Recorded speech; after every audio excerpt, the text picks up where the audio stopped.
welcome back to What the Truck. It's Wednesday, my dudes. I always struggle to do my hands as well before these things start, but it's our new and improved. It's our fancier, longer. What did you just do?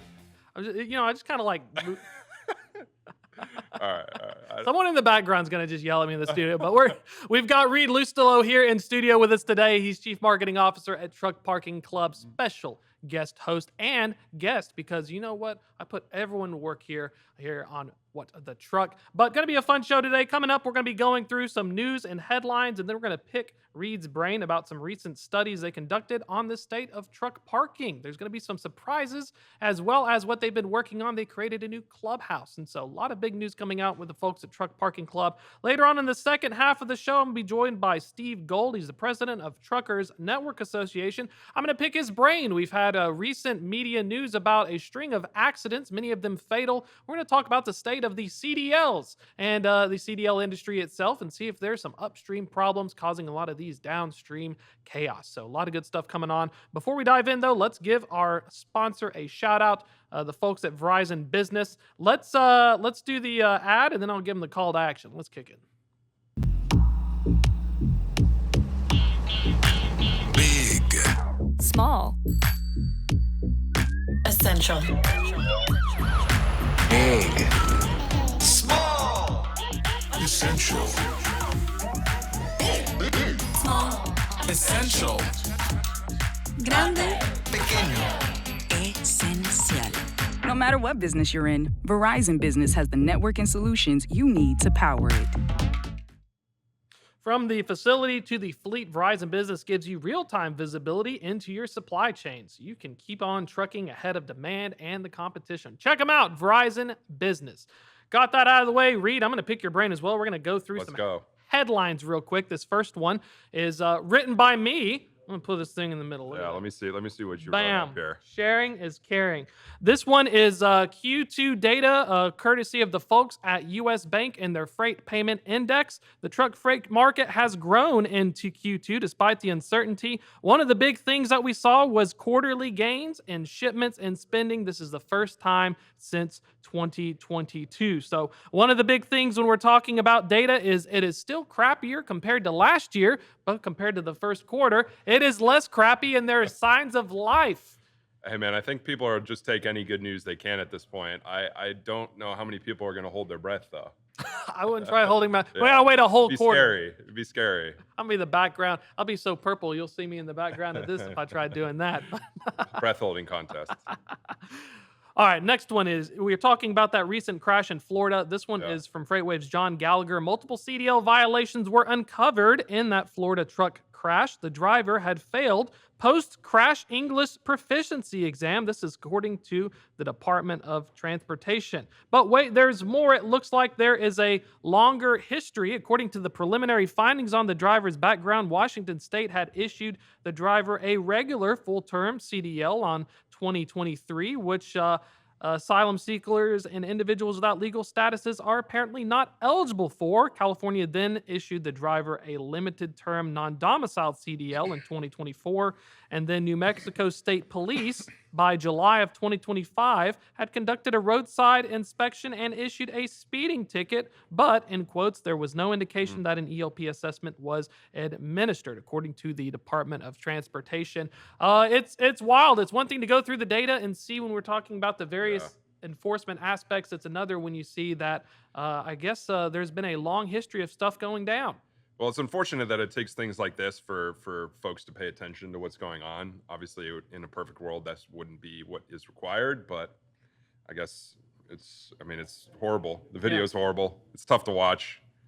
We'll definitely be keeping you abreast of the developments as it looks like there is more regulatory scrutiny. We've also seen Secretary Duffy comment on it as well in both social media and in regular media. So stay tuned on that. We'll also be diving into some of that information later on in our show. In other news, we're going back to the rail. I know last week I talked to you about the folks at Norfolk Southern and the Union Pacific. Well, just like a middle school prom, CSX is looking into alternate merger discussions. This one apparently is let me see real quick who they're trying to go at here.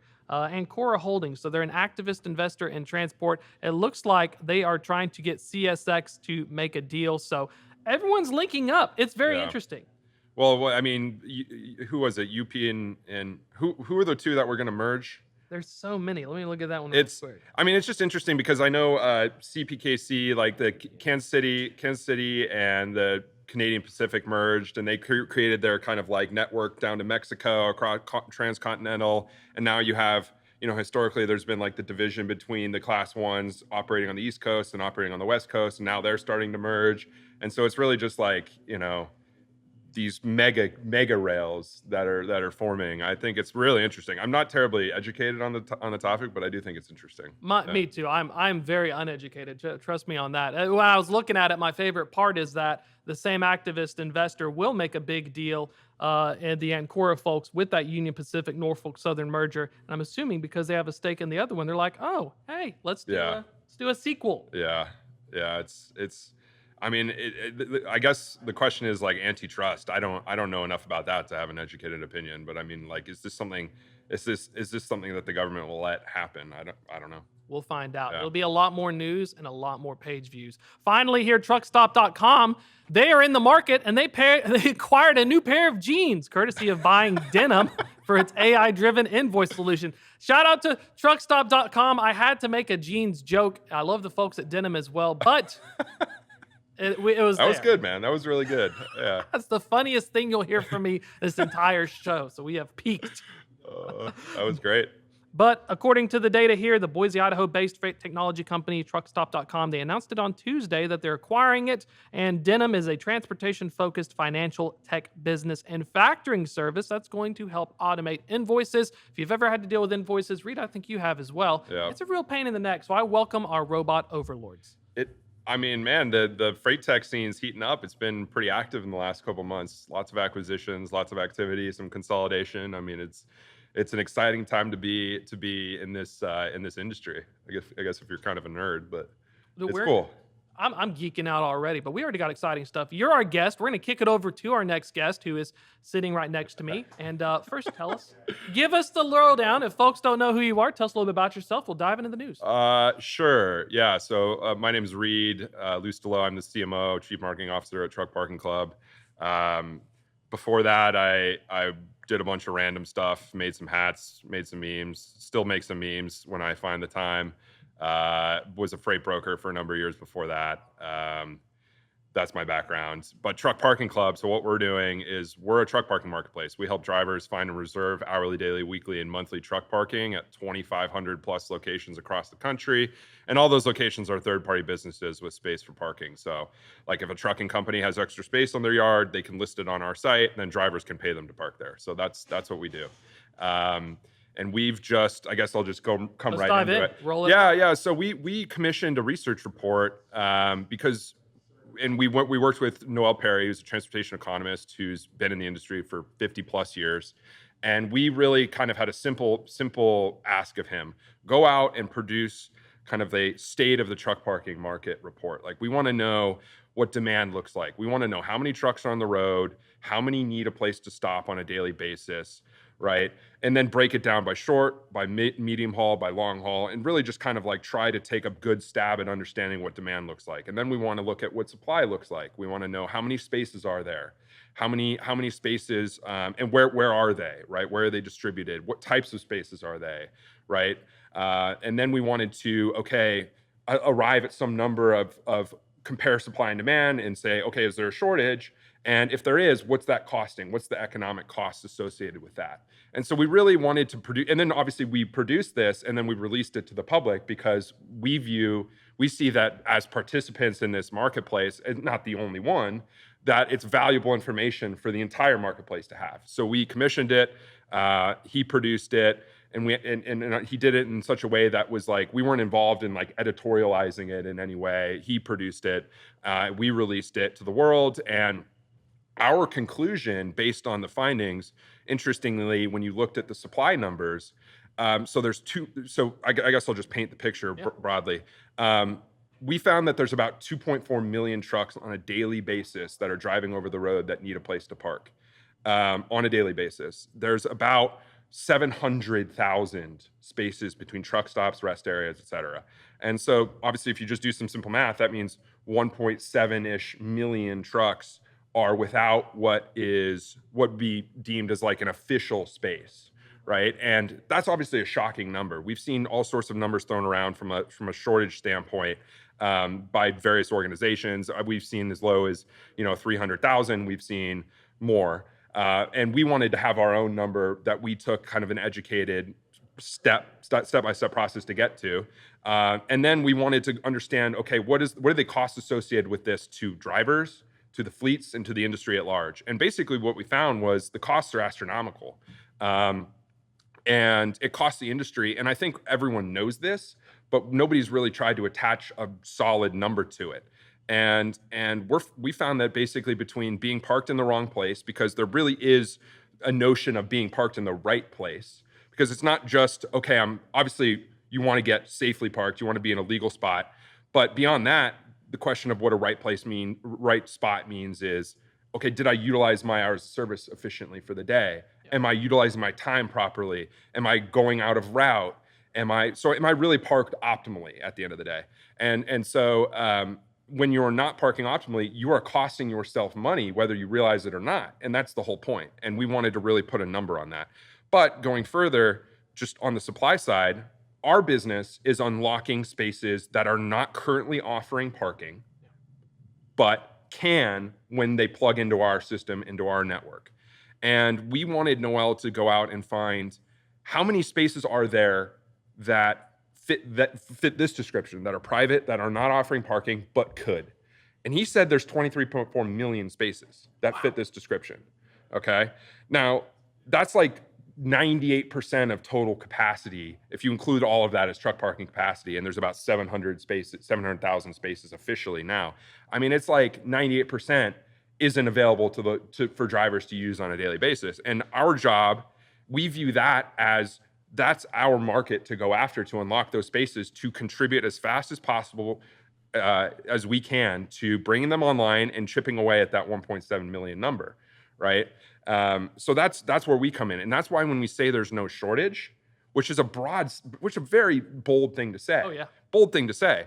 That's what we're saying. We're saying, hey, look, okay, there's 1.7 million spaces needed daily that we do not currently have.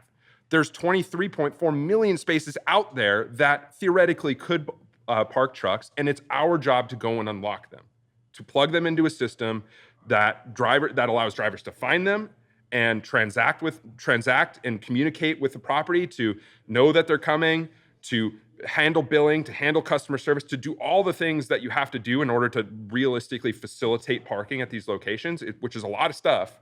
We've got that all covered, and our job is to go dig the trenches to those spaces, to bring them online, and to chip away at the shortage as quickly as possible.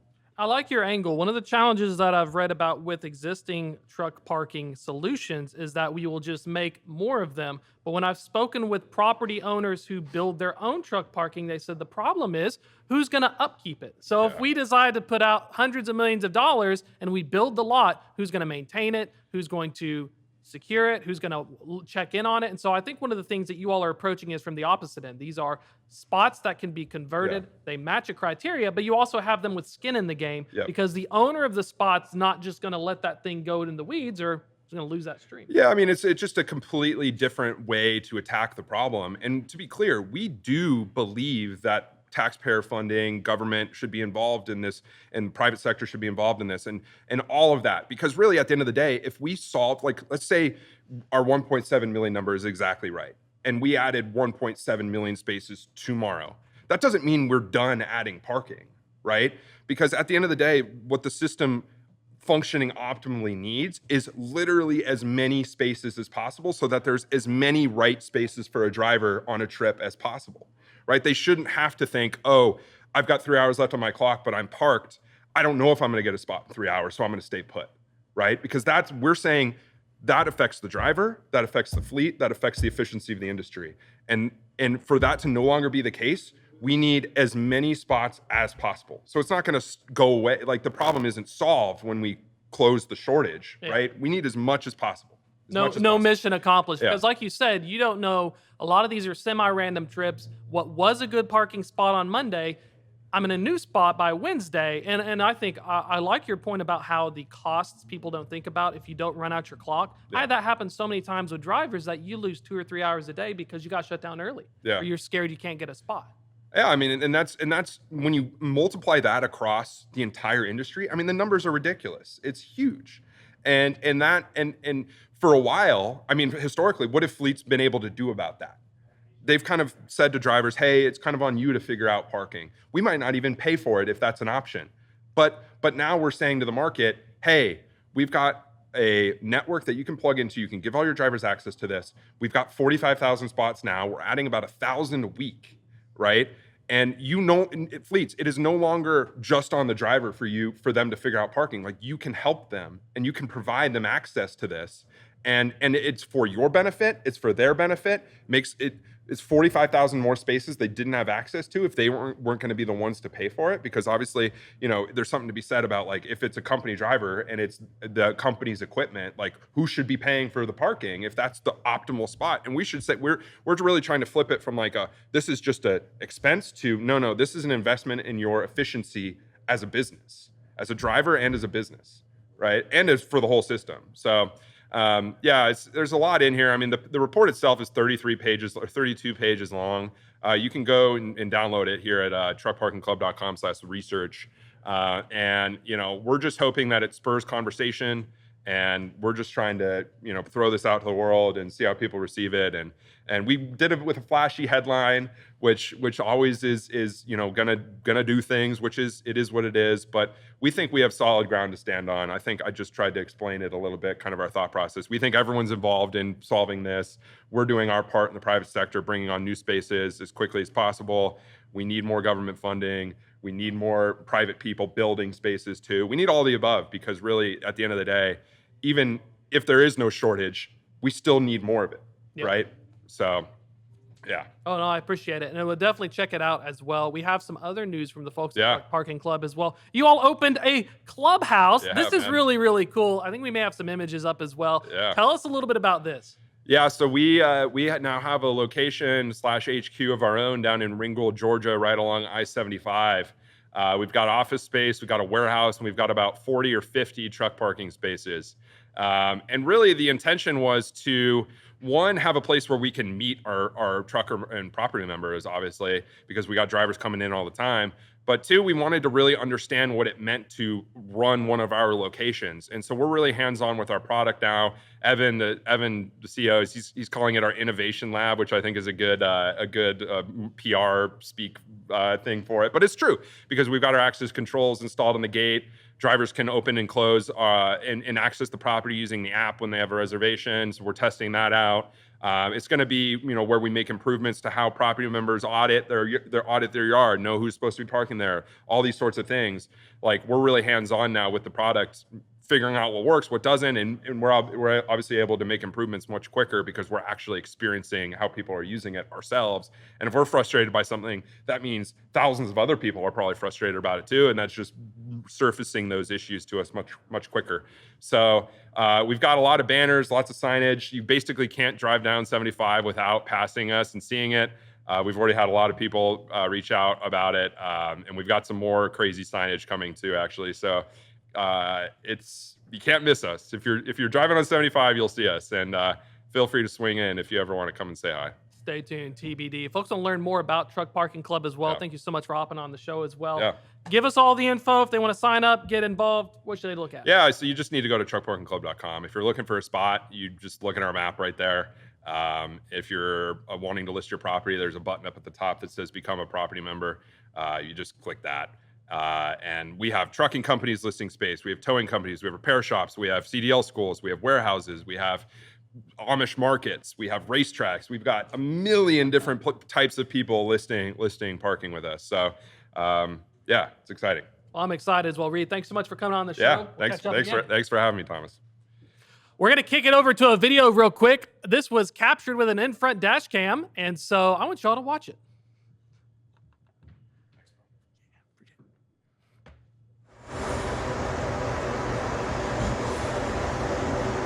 It is a man attacking a raccoon. Run it one more time. I wonder if this thing had audio and video. There it is. Here he comes. Look at him. It is a 3-act play.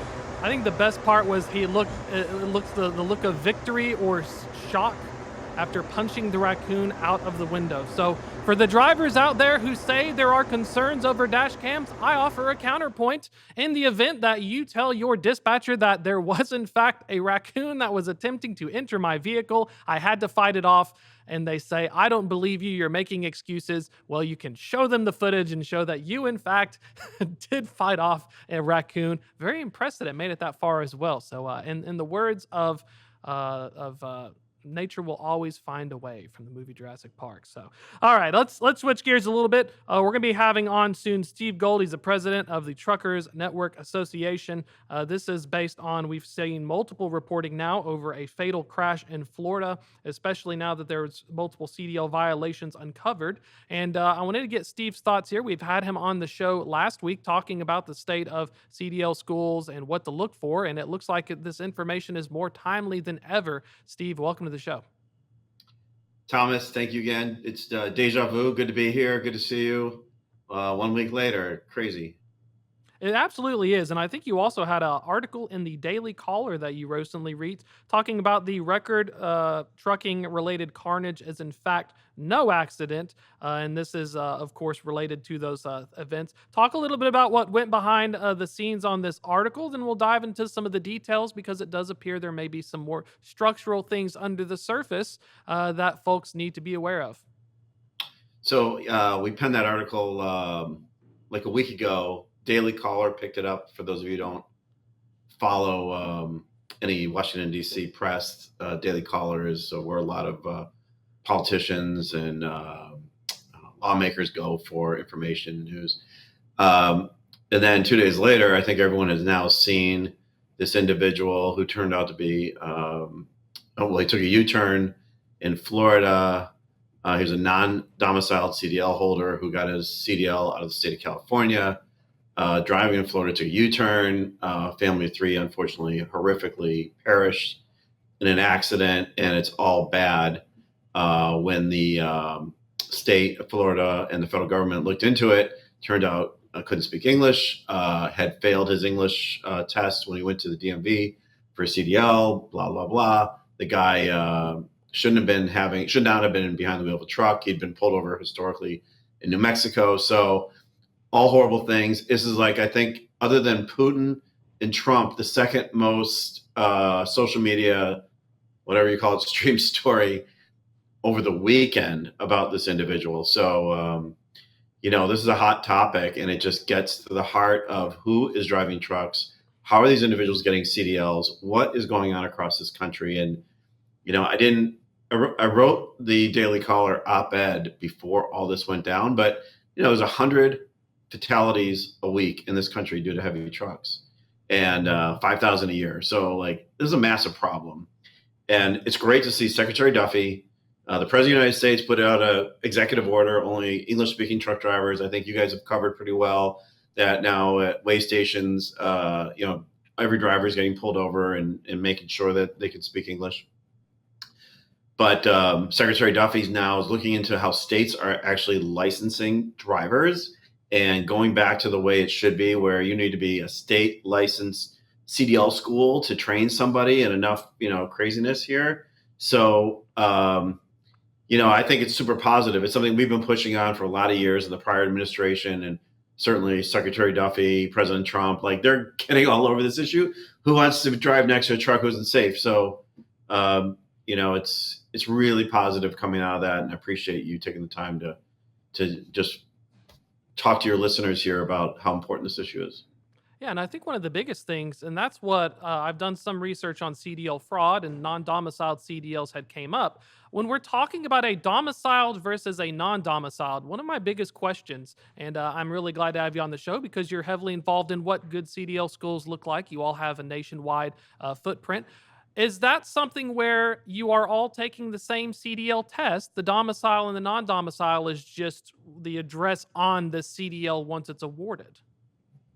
It's a little bit more than that. So, and just by way of background, we have 152 schools nationwide.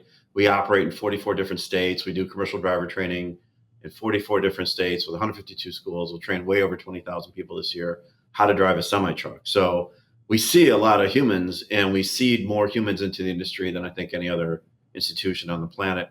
A non-domiciled CDL. So in Illinois, where we're headquartered, it used to be if you want a commercial driver's license, you had to show up at the Secretary of State's office to get your permit and show your birth certificate. Like you had to show not only were you born in the country, but you were a resident of Illinois. And then if you weren't, you couldn't go ahead and test for your CDL. I mean, it was that simple. That is not like ancient history. That was like 5 years ago. Somehow everything got watered down, and a non-domiciled CDL holder could be two things. One, they could have like a work visa from a foreign country, any foreign country, come into this country and not have to demonstrate that they're a citizen of the United States, a permanent citizen of the United States. Or two, they can be from a neighboring state.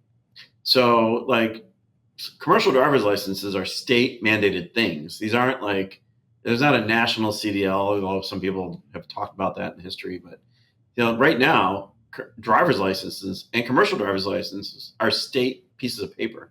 So historically, you had to be a resident of the state where you want a commercial driver's license. You couldn't train in Illinois and then go to Indiana and get your commercial driver's license. You had to be a resident of Indiana first and have an Indiana driver's license to get your commercial driver's license. So there's two types of non-domiciled. One is you're likely came outside this country and you walked in with your visa or someone work permit. Two is your adjoining state or some other state, and you got licensed in the state where you happen to be at the time. You're not a resident of that state. So those are the two different flavors. Either way, I mean, it's important because different states have different rules for CDL training and CDL requirements. Like in the state of Illinois, we're licensed by the Illinois Secretary of State. The state of Ohio, we're regulated by the Bureau of Motor Vehicles. So those two states have different requirements if you want to be a CDL holder and a CDL school and trainer. And, unfortunately, the FMCSA has created mass chaos historically. I think Secretary Duffy's at the tip of the iceberg straightening it out because he's starting to understand how out of control this is. But the FMCSA comes in February 2022 and puts in the entry-level driver training rules, and now there's just mass confusion. Anybody comes into a DMV, you can get your permit online for $50, which is unheard of, because really, what kind of training are you getting that way? And a lot of people go, it's not so hard. I've been driving my whole life. Well, you know what? I don't want to put myself or my family at risk driving next to the truck driver that you're training, and nobody does. But, like this accident brings us up to the top of the heap. Like this is the number one story trending after Putin this weekend, Putin and Trump. So it's becoming a really important issue, and people are starting to recognize that highway safety and truck drivers are the key here. And figuring this out, unwinding it. I think you're gonna see Secretary Duffy just tweeted something 5 minutes ago, like, "Hey, states, you better get it on it." Like it's super positive. It's something that my company and others have been pushing for a long time. So I'm going to dive into the facts of this Florida case first to illustrate that patchwork of state regulations. And we're going to dive into how easy could it be if Thomas wants to get his CDL with no experience driving, because I'm very curious. I want to do this one day, I think, for the sake of journalistic curiosity. According to this the Florida crash, Washington State had issued the driver a regular full-term CDL in 2023. However, asylum seekers or individuals without legal status are not eligible. So that's the first instance where an individual who should not have received one got one. Looking at the facts, California later issued the driver a limited term non-domiciled CDL by 2024, which is being under investigation. So we see an instance where once you get a CDL, you can go to another state and do a swapsies depending upon their status and their regulatory requirements. It could be extremely easy. I remember Oregon, when I spoke with the Texas Department of Safety, Oregon had a similar issue where they were just allowing for swapsies, and you could just swap a Mexican or Canadian CDL version to a US one until they were notified that you are actually not supposed to do that. So let's talk about that first. It looks like if you find the right state, you can kind of skirt some of these regulations if you don't have, which should have been I-9, green card, the system itself to show this work visa was not being followed, it appears. Right. I mean, I can't speak for those states. I mean, if you want to come into our school, And by the way, we're not unique. There's other commercial driving schools like us. We give every student a test to make sure they can speak English. And please write for us, what color is a stop sign? RED. And if they can't do that, and then we make them write like a 2-sentence paragraph, like why they want to be a commercial truck driver. If they can't do that, we won't enroll them. They have to go to an English as a second language course first before they can even enroll, right? So, and they need a valid driver's license. Now, an individual walks into our school, has a valid driver's license. We are not the DMV who issued that individual that driver's license. We don't know if some state just looked at someone's documents and issued them a license, but that is, that's like the minimum requirement. So you got to speak English. You got to be able to read and write English, or we're not going to enroll you in our school. However, there's a lot of other institutions who are training schools and nefarious providers. They'll roll anybody. Give me $100 and I'll do something for you online. CDL.com. It takes no problem. We'll train you in Russian. We'll train you in Spanish. That's not going to cut it. And I think what Secretary Duffy is saying here is, hey, game is over. I'm cleaning it up. I'm getting you back to how the rules were written. You need to be a state licensed training provider first, and then I'll approve you at the federal level. I'm putting words in his mouth, but I think they're starting to crack down and understand, like, nobody wants these highway fatalities. 100,000 heavy truck incidents, not fatalities, but incidents a year. Like, the numbers are sort of staggering. It's bad for our industry. Insurance rates are through the roof. Like, there's downstream impacts here when bad things happen. And, I had the privilege of being on Fox News earlier this morning talking about this. And my comment is, like, the White House or the Department of Transportation are the tip of the iceberg of this topic. And I think there's a massive opportunity to get it right. There's 2,100 state licensed commercial driving schools in this country. There's almost 40,000 training providers in the federal training provider registry. I mean, who's training these people? Joe's Towing Service? Like, you could find them. You could find Joe's Towing Service in the serious training provider registry. Like, you think that guy is an educator? Do you think he's going to train somebody how to drive a truck driving next to you on the highway in a safe way? And way downstream, that individual gets trained in a BS kind of way, and he works for a small carrier. Broker was that small carrier load, gives it to this guy to drive. He puts it over the center of the bridge. Like, bad things happen. So to me, it starts with education. It starts with the right training, and then works from there. And, I think last week we talked about, like, companies like Swift who, have a really high standard for the driver. They're not going to just hire anybody. They're definitely not going to hire anybody from any education institution that just sprung up overnight. They understand, like, the downstream consequences of bad driving behavior. So, and there's other large employers like that. But, the industry's got it smarter. I mean, if you're a small trucker, you don't have a compliance department. Like, how do you know that individual can drive? We have a tool called 160 Scoring. We're evaluating drivers all the time for these smaller carriers because they don't have the competency, they don't have capability, they don't have somebody who can actually, score and test drive everybody like Swift can. But this is a serious issue, and unfortunately, it takes like a horrific accident or a set of accidents for people to start paying attention. And I think there's a lot of us who are going, it's about time, because nobody can afford more and more fatalities and accidents on the highway. So let's say, for instance, let's say I want to get my CDL right now. I got my $100.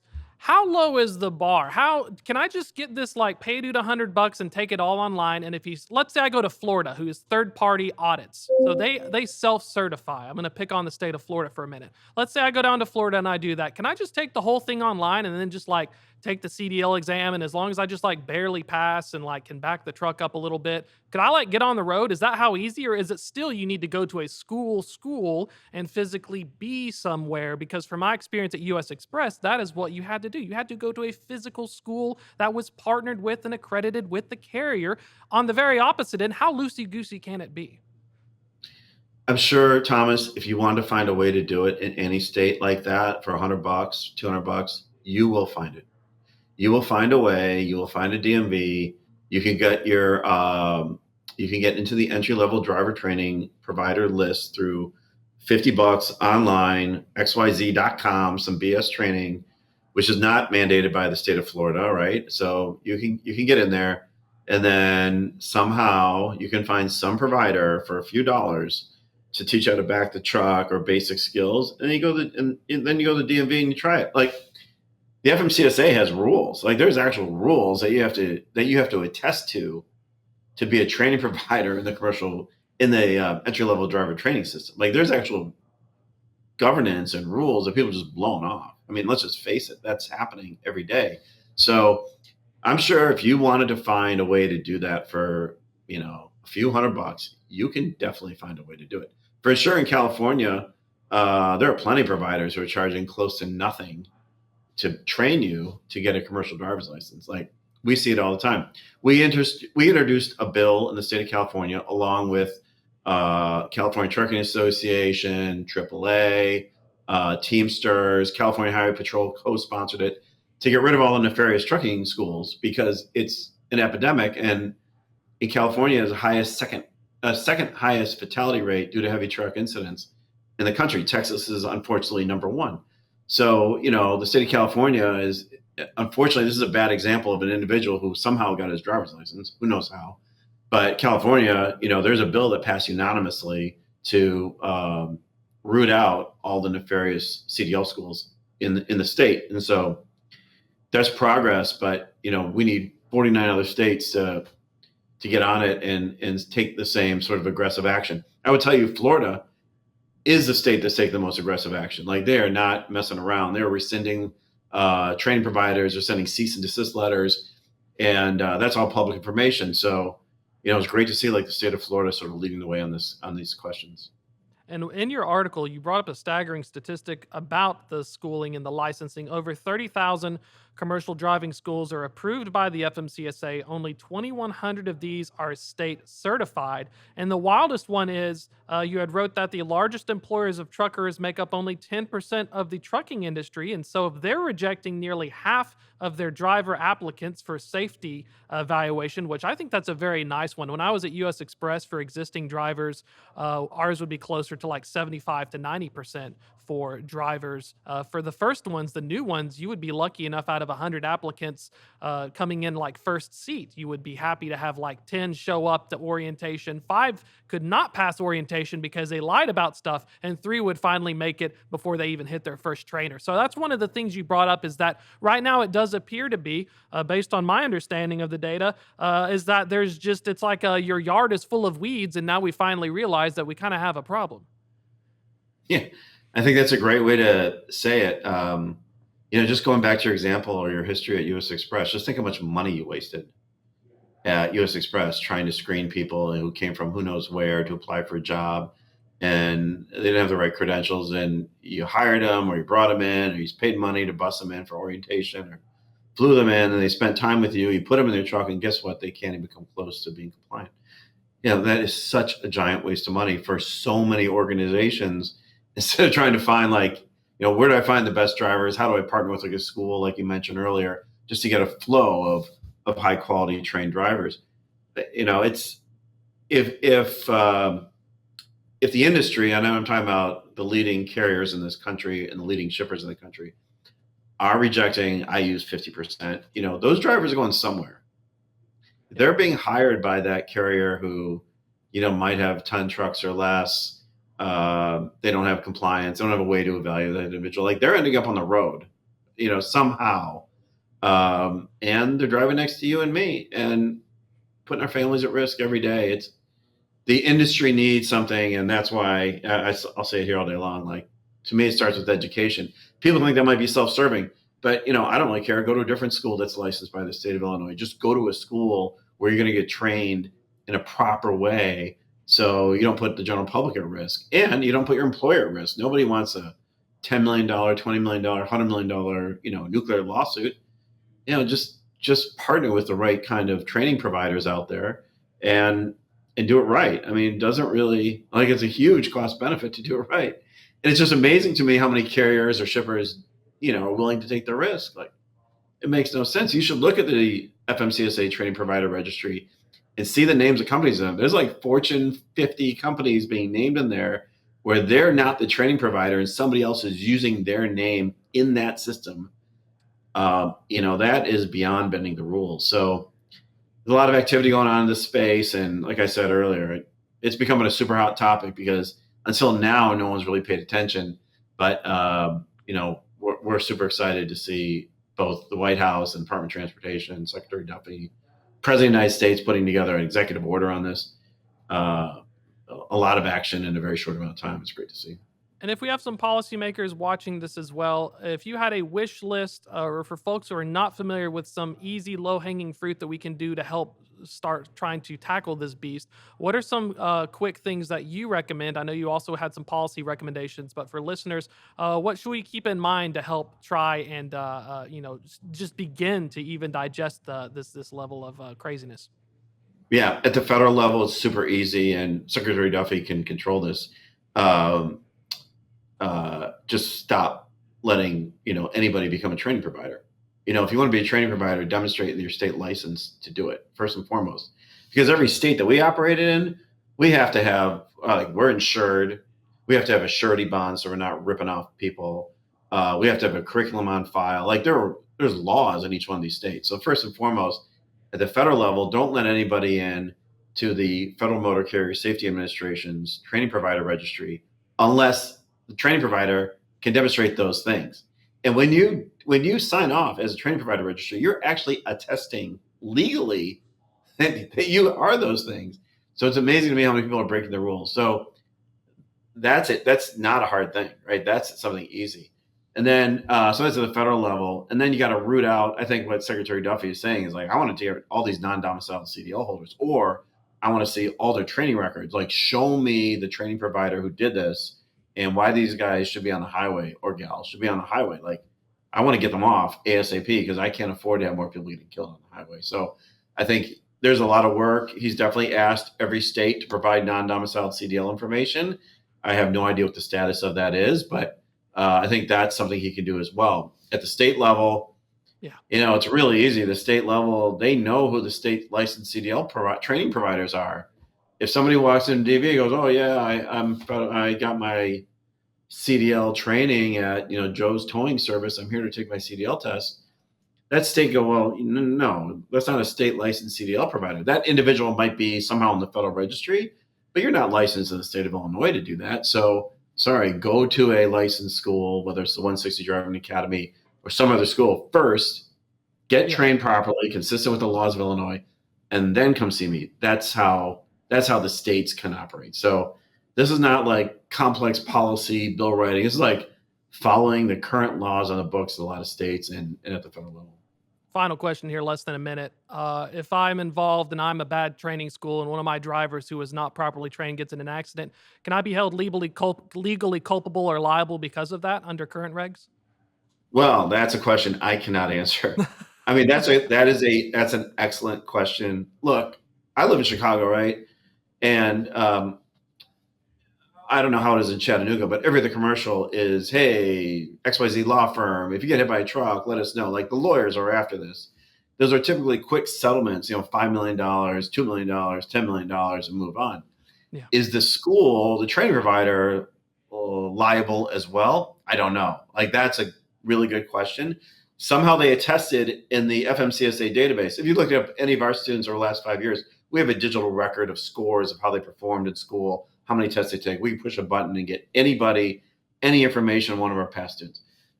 Joe's Towing Service and who knows where, who knows what the information is? Who knows, show me that. You attested in the federal registry about that you are compliant with these things. If it comes back that you weren't and you didn't train a person correctly, I don't know what the penalty is for that, but it would probably be not so good. So that's kind of the skin in the game here. And I appreciate you going along a little bit more, going over for me on this. I believe it's super important information to listeners. Is that similar to how we see folks on social media going through carriers and seeing multiple DOT numbers and similar instances of fraud? For the drivers themselves, if the policies are being followed correctly, there should be a paper trail of who trained them, what school certified them, and potentially allow these bad actors, if there's skin in the game, and if you're doing your job right at 160 Academy, but these other individuals are not, theoretically there would be a similar approach, just like you're trying to tackle fraudulent motor carriers, except fraudulent CDL schools. Right. The analogy I've heard is, when the pandemic came around and everybody was getting loans and they put in the PPP database, they need money and whatnot. There was so much fraud and abuse. And then the federal government, once that got over the hump, started going after a lot of people, realizing like, wait a second, you totally attested, sort of same kind of thing, self-certification. You attested you were doing this in a compliant way and that you're following all the laws or rules of the federal government, and you weren't. I've heard some noise around that going, well, okay, what's the penalty for that? Because I think nobody wants to lie in a federal agency that, they're not doing things per the federal rules. So, there's a lot to unpack here. It's, in my mind, pretty easy. We've met with probably 20 states on this topic over the last 2 years. It's pretty easy to get in compliance here. It's just a question of how do you remove all the bad actors? How do you get all these individuals who are bad training providers out of the system? Because at the end of the day, I'll just go back. It's education. It's curriculum. We drop a good number of our students who aren't safe and they don't take it seriously. Like, yes, we're trying to make money as an entity, as a commercial enterprise, but if we have students who aren't safe, like, I'm not going to turn that driver over to Swift Trucking, like, so they can have an accident on their dime. Like, no way. That doesn't make any sense. So, I got to deliver a good product. My competitors who are state licensed have to deliver a good product. And when I say that, I mean a safely trained driver in a compliant way who can back up all his scores and all his paperwork. That's what's important. That to me is like a good outcome, a good product, following curriculum. It's a great place for the industry to start and then go from there. Steve, thank you so much for hopping on the show. This was some amazing information as well, and I really appreciate you taking the time to rejoin us to talk about it. If folks want to check out what you're working on there as well and your schools, what's the best way to get more information? Yeah, real easy. 160drivingacademy.com. Or anybody, it's been a very busy morning just based on things I'm doing. But that's probably the best way. Or truckersnetwork.com to see our digital platform for experienced drivers and small carriers. So, super, really appreciate you taking the time to set us up, and maybe we'll talk again next week. I mean, it's great. I mean, this is a really hot issue, and obviously you guys here at FreightWaves are super interested in it, and we're interested in it. And there are a lot of people, I would tell you, some of the biggest carriers are reaching out saying like, we need reform ASAP. And I think they're weighing in with various politicians as well on this topic because it is important. Well, I really appreciate it as well, Steve. We'll definitely catch up again soon. Yeah, great. Thank you so much, Thomas. We're coming up near the end of our show, but definitely recommend folks to continue to monitor the developments on the FreightWaves.com website. We've got some folks looking into this situation, and I would expect to see more information as well from the FMCSA and federal officials. So we will continue to keep you updated as this gets more attention. Got a little bit of housekeeping as well here while you're at it. We have some events and we have some awards that I want to make you all aware of. The first one is going to be the Freight Tech 100 Award.